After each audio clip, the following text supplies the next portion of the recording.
What this trial is about is claims for false imprisonment, assault and damage to property, and the main issues are, were the police entitled to make the arrests that they did make on the 1st of June 1985, particularly the arrests of these 26 plaintiffs. If they were, did they use unlawful force in making those arrests, and did they commit acts of unlawful damage to people's vehicles and property, both at the time of the arrests and later.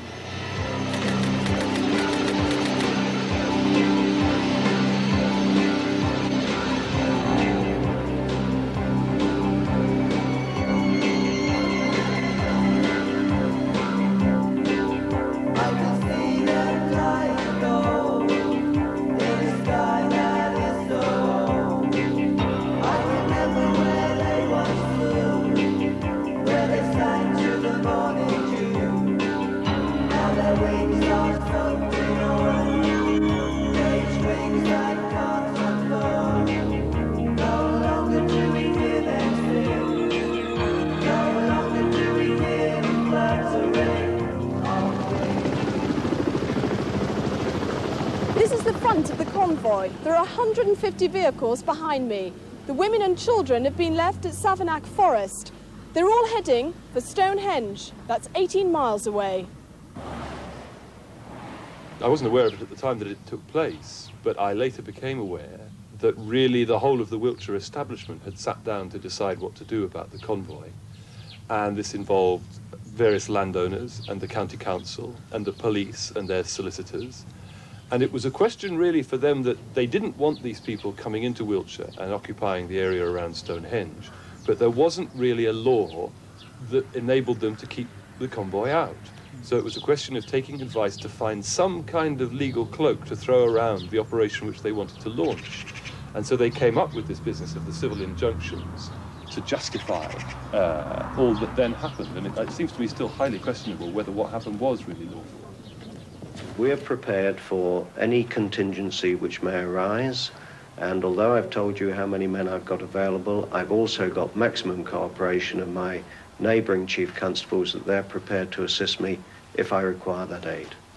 I think a few people were aware of this thing called a High Court injunction, but people just felt that if they did come across the police that probably they would be advised or forcefully told to go somewhere else, and that's what they would do, and then everything would still be all right. But nobody had the slightest idea of the ambush, capture and violence that was intended.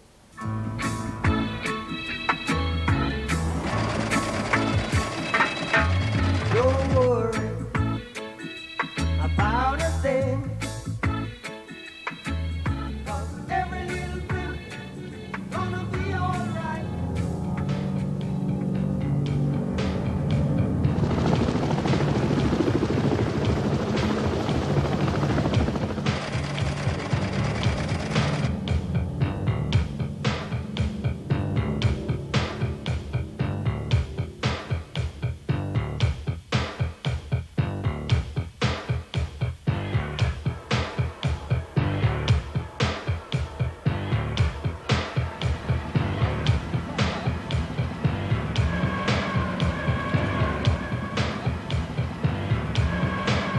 Negotiations started with the police, and they were not prepared to let us go on any further, and in fact we were to hand ourselves in, or they'd be bother. Well, we told them there and then that there's no way were people going to hand themselves in, and then the order was sent out by the high-ranking bobby to arrest all the drivers. And of course, this line of riot bobbies had shot out along down the side of us and started smashing in the windows. I was sort of alert and thinking, oh, what's going to happen now, you know, and I just watched them go down the side of the vehicle up ahead, and I could see this going as they were coming down the side, and I'm thinking, well, you know, for crying out loud, what's going on here?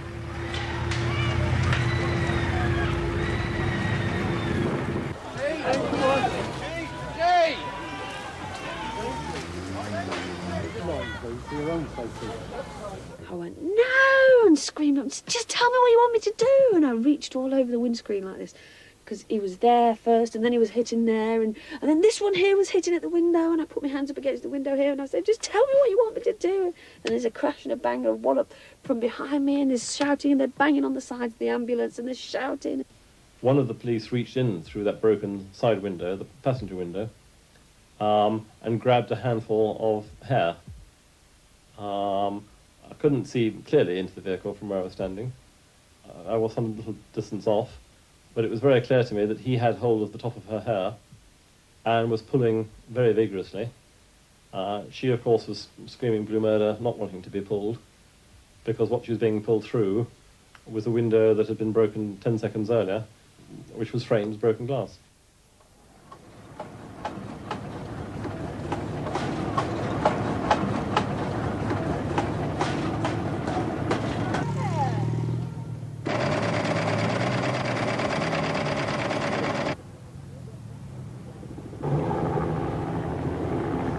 We knew there would be a confrontation.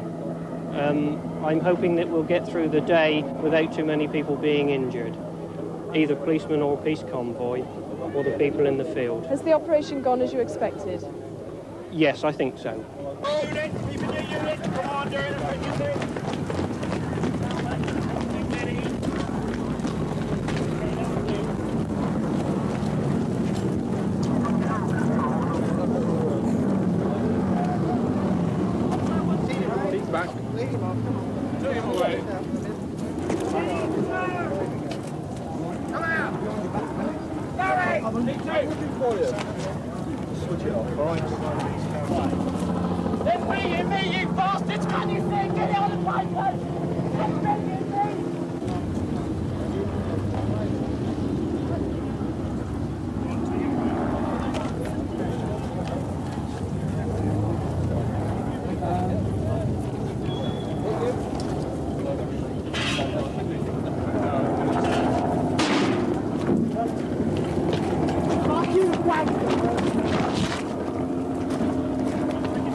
During the 1970s, the late 70s, more and more people started to live on vehicles. Previous to that, most people had lived in benders or teepees and just used the vehicles to transport themselves and their possessions from one place to another. But eventually it became obvious that it would be good to actually live in the vehicles themselves. And during the years of between 1979 and 1982 or 3, the numbers of people living in vehicles increased by a huge proportion. Because it did seem a sensible way of life, and obviously when there are a lot of people living like that, it would also make sense for them to move from one place to another together.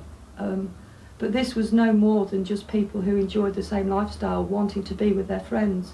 It wasn't done in a way that, as the police might say, that people deliberately did it just to make some sort of opposition or a force or an army in some way to, you know, it was in no way that at all. It was just simply people who had the same values and the same lifestyle, wanting to be with people who shared those values. Well, the People's Free Festival wasn't originally at Stonehenge. The early People's Free Festivals were in Windsor Great Park, just outside Windsor Castle. They were the idea of a man called Bill Dwyer, who latched on to the idea of big music festivals. I mean, this was just after Woodstock and all the big festivals in the States and the big commercial ones at the Isle of Wight. And he wanted a big free festival, and he wanted it in the Queen's back garden. And for 3 years, people got away with the People's Free Festival at Windsor. We were attempting to say that festivals were good for the heart and the soul of the country, you know, that they were really good things, that they were cheap holidays, that actually that a lot of inner city problems could be solved just by allowing people to come out in the countryside and actually have a good time.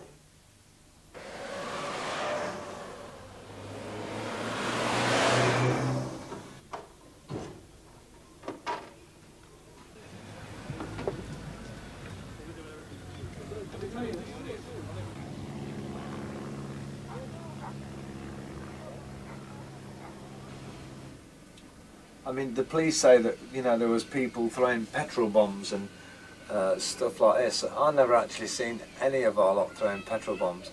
What I did see was quite a few people that felt very intimidated and very frightened after having their homes smashed. And quite a few people have been beat up at this stage by the police and arrested and taken away, and some were still with us that had been beaten up. You all right, with your hand? What's wrong with it? What's happened? Possibly a fractured skull. What happened? Go on, few lads, get on! Get this man out of here comfortable. When you're ready, lift. Yeah. Bastards. Kingston, you watch it! Out there! Fucking watching this! Find the barbed wire. You take care of him now. Is this the one that was kicking up on the road? Tell you what, we get somebody to tell her, okay? We get somebody to tell her that you are hurt here. And we'll take it, okay? Yeah. What happened to you? I hit with a police truncheon. Where? In the arm. Broken arm. What were you doing? Up here, I was just standing, sort of like, watching to see what was going on, and they charged on. One of them hit me with a truncheon. You ought to come in and get it checked over anyway, at least. Well, we haven't done anything, have we? Going on the A303. Just trying to live our lives, that's all. We don't interfere with anyone else. And this world's supposed to be a common treasury for everybody to share, not people to free button land. up. You know what I mean? No wonder people are starting to get sick. These people are pushing our people too close. And, like, it's going to start to explode one of these days if they don't watch This it. whole thing here is just a total farce. Cities are going crazy, everybody's going crazy, and it's all because of this. They're trying to impose a police state. Well, we're free thinkers and we're going to stay that way, What no right matter have what. they got to tell us what Whether to they do? shoot me or not, I don't care. Yeah. Then go for it. Why don't you go to hospital? Well, we don't want to be split up. We don't want to be leave arrested. my husband, me dog, me puppies and me home. Like, we don't want to be arrested. If we leave here, we'll get arrested and split up. She'll be taken one place, I'll be taken another. We'll probably lose our home. Like, we'll have no livelihood, nowhere to live. We just want to get off this field as peacefully and quietly as we can. And this lot, all these coppers are just here for one reason, and that's to cause trouble. I mean, I don't want to cause trouble. I ain't gonna cause trouble. I ain't got a stick or anything. I just want to go. Just go quiet, so the baby can be born. I have a decent start in life, not surrounded by 1,000 coppers with sticks and shields.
Stonehenge was just the excuse. They knew how strongly we all felt about Stonehenge and knew that was a good reason. But the real reason was the threat to the state. As I said, the growth of people, the numbers of people was doubling every year. For 4 years, well, that was a huge number of people that was suddenly flocking into buses or whatever and living on the road. And the festival itself, once it became to be a month long, it functioned perfectly well. It had its own economy, it had its own system for everything, and was so successful in that sense that it must have been a huge threat to the state. It was anarchy in action, and it worked, and it was seen to be working. And it was seen to be working by so many people that they wanted to do it too and wanted to be a part of it. And things changed at Stonehenge when things changed in society generally, and when the view of the government and the view of policing changed. And we came to a situation where the police had to be in charge always, all the time, of everything. And people who didn't do what the police wanted them to do, you know, had to be made to do it.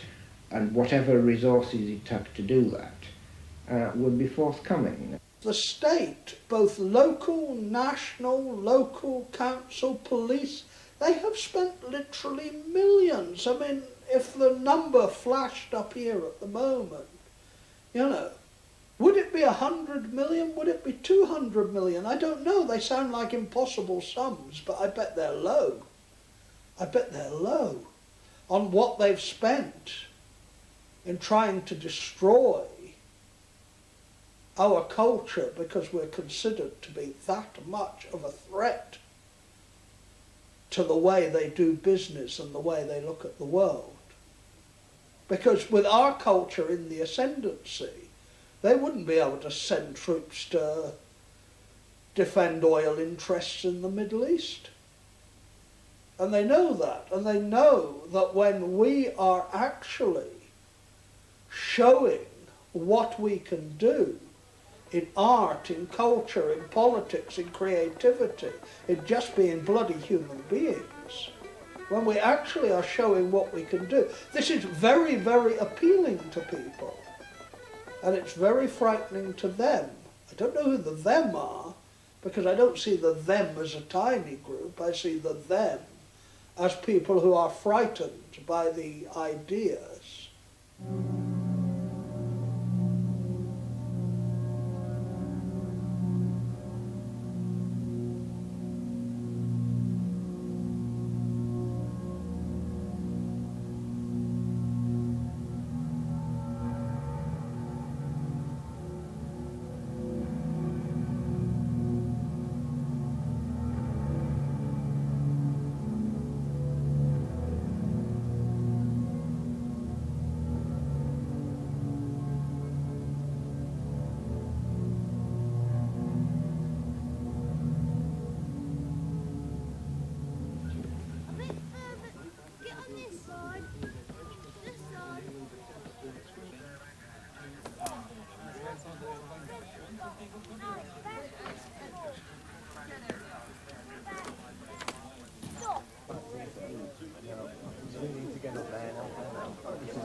And eventually, this dreadful man, Lionel Grundy, who was then the Assistant Chief Constable, arrived on the scene and made it quite clear that there were to be no negotiations and that everybody in the field was to be what he called arrested and processed.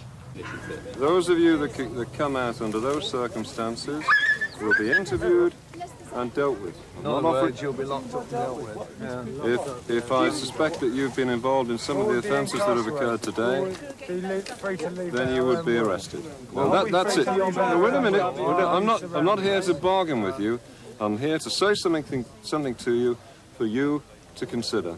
Now, you don't have to make an answer now. You can get through to me. We want to go to Stonehenge. Well, the Stonehenge Festival, as you know, has been cancelled this year. And somebody, it wasn't me, said, well, that's crazy. If you had a couple of football hooligans in a football stadium, you wouldn't arrest everybody in the stadium just to get at the hooligans. But he wasn't interested in making any distinction between those he alleged had actually committed offences and the rest. He wanted everybody. You had no right to stop us coming in this field. We're not at Stonehenge. We're not breaking any laws. We're not at Stonehenge. You had no right to stop us coming here, and you've no right to sit out there blaming us for the damage. What's your reaction to what that police officer has asked you to do? Well, I'm well upset about it. I mean, he's offered us naff all. Absolutely nothing. We'd like this alternative site. If they say we can't have this one, we would like the alternative. What they're asking us to do is hand ourselves into custody like we did at Nostell Priory and get ourselves fitted up on charges that we don't want. They fitted us up, loads of us. Last year, Nobody's done anything about it. Now they're about to start doing it again. And we need help. We're genuine people just like yourselves, and we need help right now. Yeah. Please, help us, all of you. Help us, stand by us.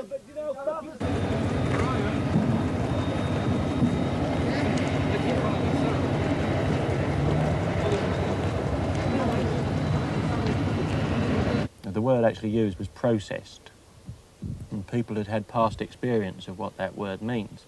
And it doesn't just mean arrested. I mean, people through their lifestyle get arrested on a day-to-day basis. That's just one of the facts of life, I'm afraid. It's no big deal being arrested. It's what happens in the process of that arrest that's really interesting, and what happens afterwards.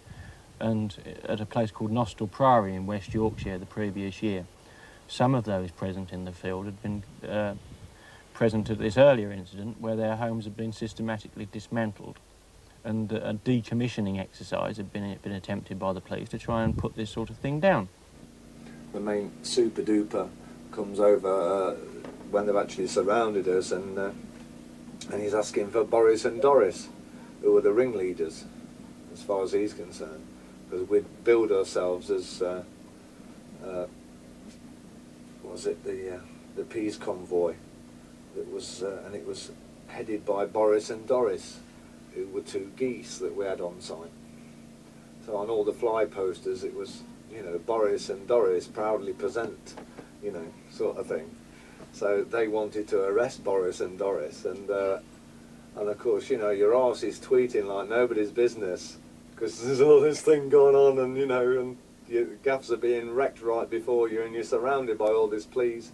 And then the chief super duper marches up and he says, right, I want Boris and Doris to step out here now, as all 200 of us just fell about guffawing. I mean, you couldn't do anything else. You know, your horse is tweeting away one moment, and then there's this Looney Tooney asking for two geese to step forward, you know. Oh, that was extremely funny, that was. That was the funny moment of it all. Yeah. Wicked.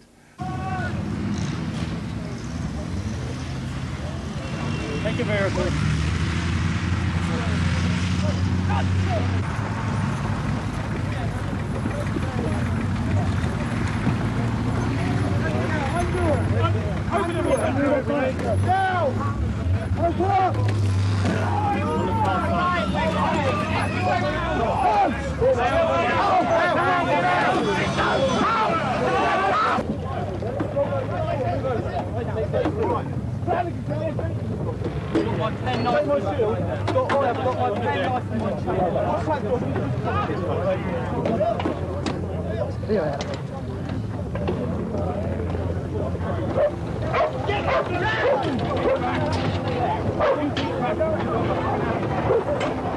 Are you still there, boy?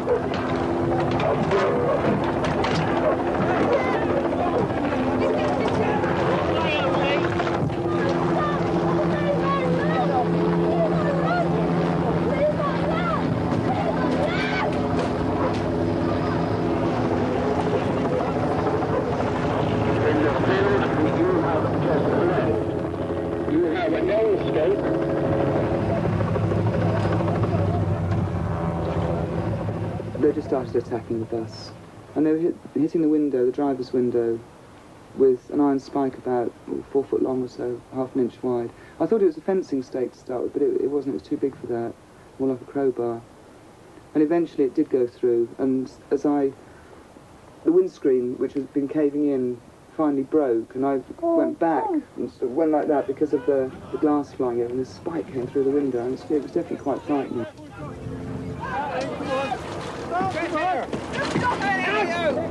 Out! All right! Stop! We have babies in here, very small babies! Just wait!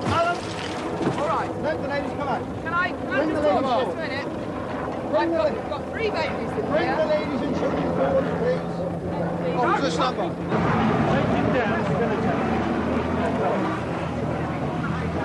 I didn't do anything, mate. They smashed me windows. They hit me on the head with truncheons. Then they hit me when I was on the floor.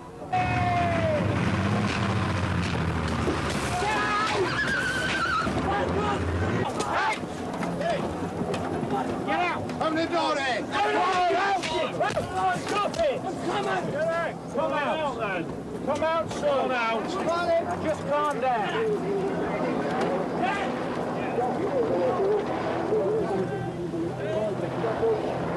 On the deck! On the deck! On the deck! Now stretch your arms out. Stretch them out!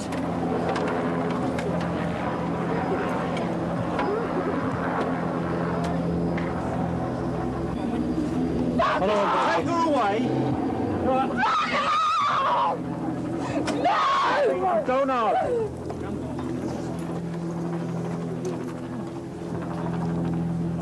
Why you say the fucking off? How they did it, I don't know. They ripped these doors open, and then this one single riot bobby leapt in and stood on my bed and shouted at Third Eye Jim to get out. He let Third Eye Jim out. He shouted at Mick to get out, and as Mick got to the side door, this bobby smashed him right between the eyes with this huge riot stick, and of course Mick flew out the door backwards, and then he told me to do likewise, and of course I realised as soon as I moved over to the door he was going to hit me with this stick, which he did. As soon as I got to the door, sure enough, he went to hit me right between the eyes, the same place he hit Mick, and I covered my face like that, and this baton hit me on the elbow, and of course it sent me reeling out the door. And just as they'd got me onto the brow of the hill there, because that's where they was taking this our particular lot that was left, these bobbies stopped me and forcibly spun me round and made me look. They said, "See that?" And I looked at my home, and there was smoke coming out the side doors, and they'd gone and set my home on fire. And stopped me and turned me round and made me look at my home. The flames coming and the smoke coming out the sides.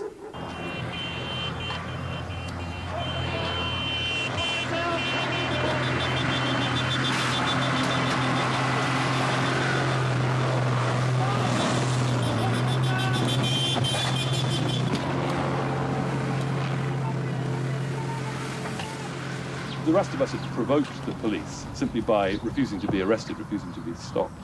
And so when it finally did slew into another vehicle and come to a halt, every officer in the field, it seemed to me, came crowding in on it. And they were like kind of flies around rotten meat. And there was no question of trying to make a lawful arrest or anything else. They just crawled all over that vehicle with truncheons flailing, hitting anybody they could reach. It was extremely violent and very sickening. And it was at that point that my photographer, who was trying to take pictures of it, got arrested. And I myself got threatened and told to leave. When that motor stops, make sure the driver is well identified.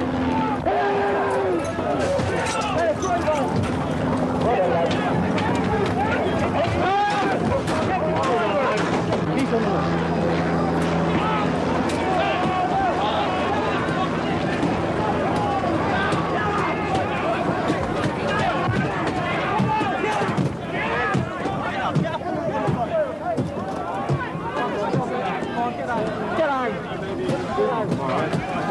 National international news.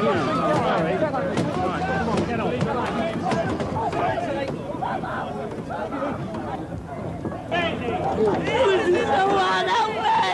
Help me!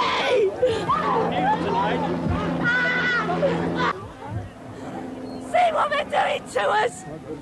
What we, the ITN camera crew, and myself as a reporter have seen in the last 30 minutes here on this field has been some of the most brutal police treatment of people that I've witnessed in my entire career as a journalist. There must be an inquiry. I don't know what the results will be of it, but at this stage, the number of people who've been hit by policemen, who've been clubbed whilst holding babies in their arms and in coaches around this field is still to be counted. What the end result will be, we don't know, but there must surely be an inquiry after what's happened here today.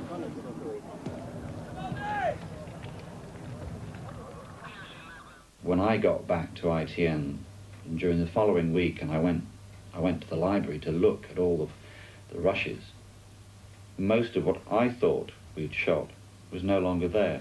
And from what I've seen of what ITN has provided since then, it disappeared. And particularly some of the nastier shots that were taken of the battle in the Beanfield of the woman being dragged out by her hair, I know was filmed.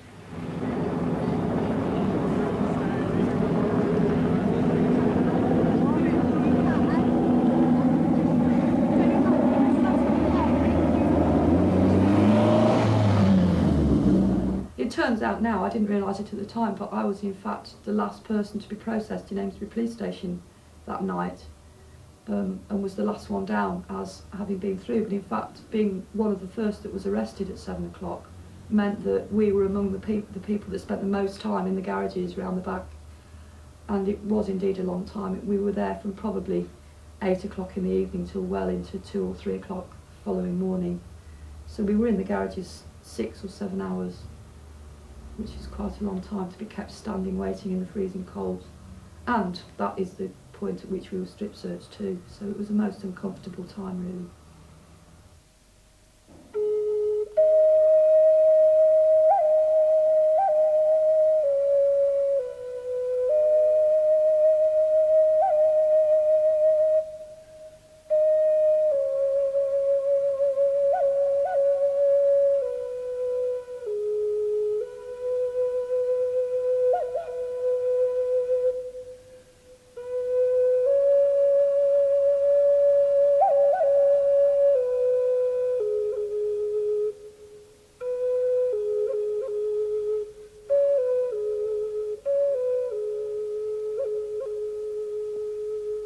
Some of the violence I saw, it was quite, I just don't know how to describe it, horrific, that a policeman should be doing this. And we're taught to, as fairly young children, to trust policemen.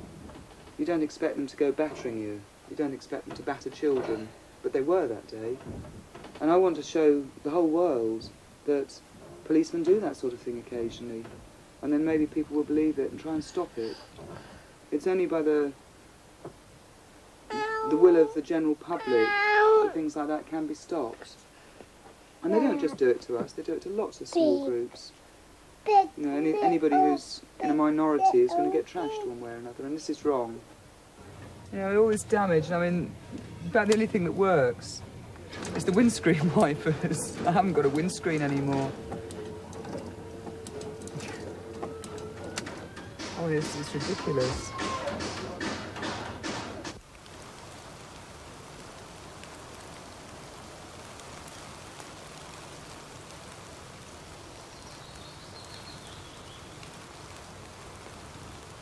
The mass media is a joke, generally, and particularly where the travellers are concerned. There's two factors that work. One is that individually, reporters are scared of the convoy. They're afraid they're going to get mashed up or raped if they go close to them. So you've got ignorance. And the second thing is that on the face of it, the convoy looked like a good story. You see, what makes them a good story is that they fit a kind of cliche from Hollywood. They're crazed hippies. And if you put the ignorance and the cliche together, you stick with the cliche. Because you don't go close enough to them to discover they're not crazed hippies, but it makes good copy. And on the particular occasion of the battle in the Beanfield, so-called, most of the press succumbed to police knocking around. The police told them to stay down the bottom of the hill, out of the field, and the reporters agreed, which was crazy. The police had no legal right to keep the reporters out of the field, but they allowed themselves to be herded like sheep away from the field so that they didn't see what went on. So then when the police came down the hill afterwards and gave them a lot of complete guff that fitted into the cliche image of the crazed hippies, they bought it. And it's actually, in a way, you look at them and they're just a joke, but it becomes a pretty dangerous joke when prospective jurors and voters and people who should be angry about what happened get fed this kind of nonsense. We took an important stand on the very first or the second day of the case, when the press started calling this the hippie trial, and that Lord Gifford was representing 24 hippies. And I just put my foot down and said this word is a racist word. It is a word which is derogatory. It is not accurate. And I don't think it should be used in this case. And I think the jury then began, and everyone else, began to see these people as individuals who had individual integrity, individual ideas about their lives and their children. And they began to see the justice of their case. and the injustice of the way they'd been treated. If I could say that the Beanfield and what happened to me that day was the worst day of my life, and I can't ever foresee having anything happen to me that could be worse than what happened to us there that day, then I can say that that day that I had in the witness box must be my best day of my life as a contrast, because it was such a good feeling to be able to stand up in public and say, no, this is how it happened, this is what happened to me, I'm telling the truth. And that did make me feel good.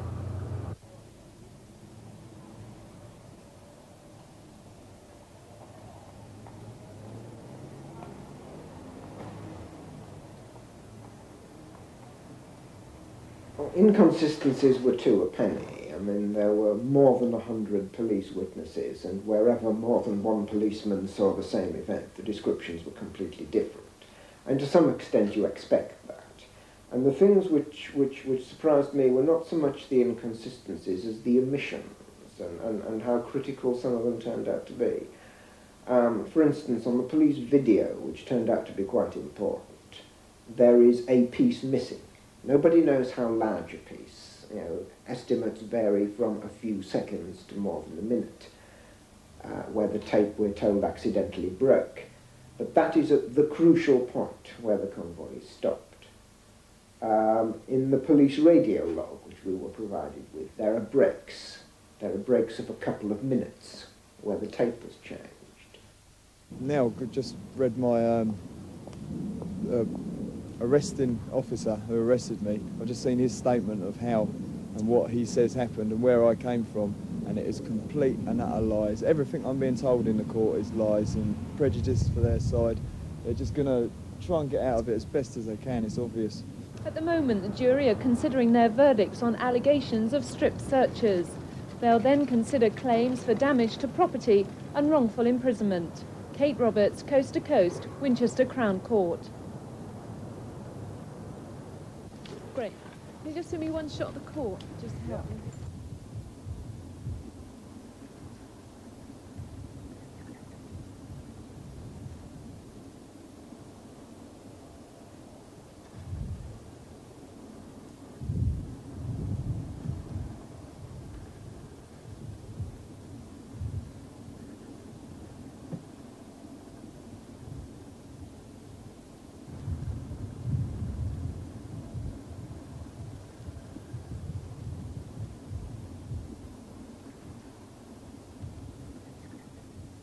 Now, the problem arose when the jury answered the first question about the intentions of the convoy at the beginning of the day in favour of the police, and the last question, and some of the earlier ones, about the intentions of the convoy later in the day in favour of the plaintiffs. But the judge wouldn't accept that verdict. And so eventually he said that he would pose another question to the jury. And the way the questionnaire was written was, quite frankly, it was very much against us right from the word go. Our lawyers tried to change it, but they didn't succeed that well. They couldn't get the judge to clarify matters, and it was left so open that the judge was able to make the decision that he wanted to. The final question that clinched ours, question number 12, was, did members of the convoy still wish to force their way to Stonehenge at 7 o'clock in the evening? And he put the jury in a terrible quandary. And the jury showed that they were in the quandary by sending a message to the judge saying, we are puzzled by the words members of the convoy. Does it mean all the members, or a few of the members, or a section of the convoy? And the judge had them in, and he said that it means any significant number. In a sense, anything more than 2 or 3. And that explains why, in the final result, the jury answered the question, yes, the police did reasonably believe that members of the convoy, some members of the convoy, still wanted to make trouble. And once they said that, the judge said, well, automatically, they're entitled to arrest everybody, and therefore the plaintiff's claim has failed, all of them. So that was it, and I wouldn't, in fact, I know full well that it leaves a very sour taste in the mouth of both the jury and the plaintiffs, because they feel that they secured the verdict of the jury on the questions as they were put, with everyone's agreement. Then the judge changed the goalposts.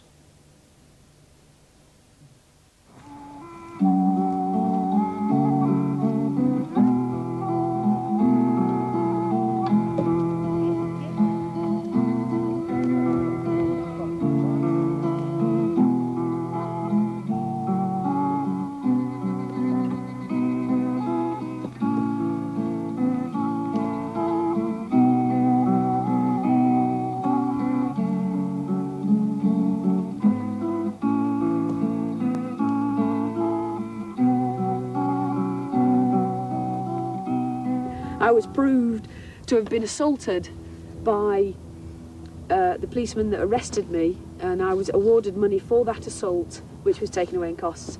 And the policeman who assaulted me was promoted. That's British justice. That's exactly what happened. He got promotion and I'm still owing. I'm still in debt. But I pursued a case in the High Court to say in the first place that I was unlawfully arrested. That I didn't do anything wrong. I had no intention of doing anything wrong. I was being a responsible citizen, doing my level best to stop people getting hurt and patching them up when they had. And I was arrested.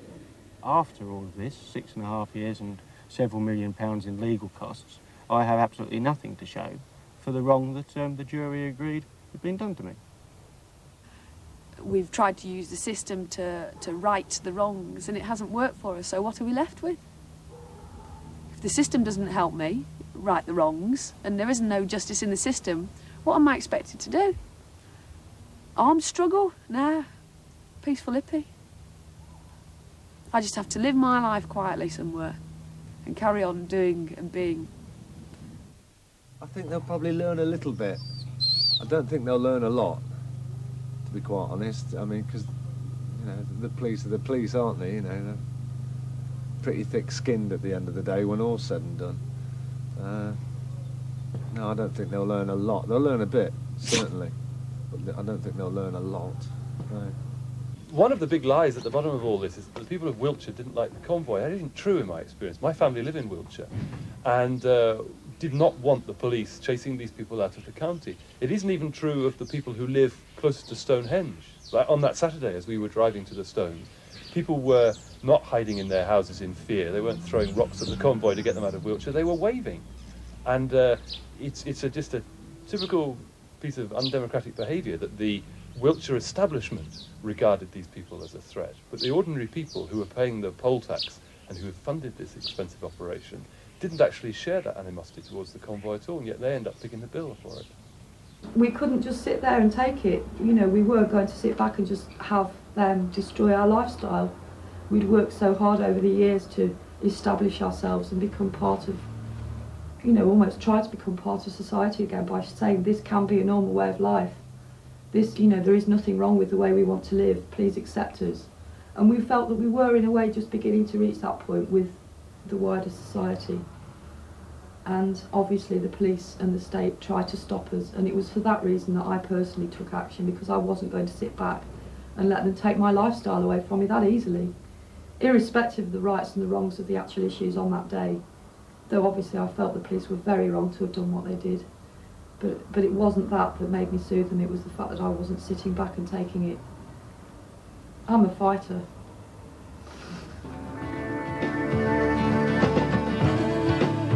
Yeah, you can't stop. You can't stop. Running water. Running water. You can't kill. You can't kill. The fire that burns inside. Fire that burns inside. Don't deny. Don't deny. Our flesh and blood. Our flesh and blood.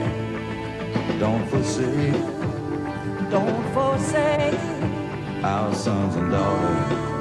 Our sons and daughters. It's freedom of speech, as long as you don't say too much. But sooner or later we're gonna realize we're gonna meet up with the truth, face to face.